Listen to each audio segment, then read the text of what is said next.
তাকবীর। নির্বাচন level playing field নিয়ে কিছু বলতে চান কিনা? প্রশাসন একটি দলের দিকে ঝুঁকে যাচ্ছে, এই ধরনের অনেক ধরনের কথা বলতে চাচ্ছে, নিরাপত্তা কেমন দেখছেন?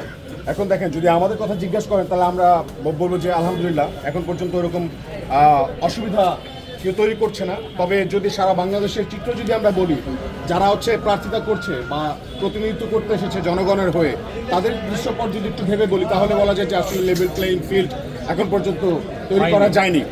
এবং দেখা গেছে যে হ্যাঁ, পক্ষপাতমূলক আচরণ করা হচ্ছে। এবং আপনারা দেখেছেন যে বিশেষ দলের প্রার্থী হওয়ায় ঋণ খেলাপি, শুধু 1500-1600 টাকার ঋণ না, যাদের 1500-1600 কোটি টাকার 1700 কোটি টাকার ঋণ খেলাপি, তারাও কিভাবে মনোনয়ন পেয়ে যাচ্ছে, তাদের প্রার্থীতা বৈধ হচ্ছে।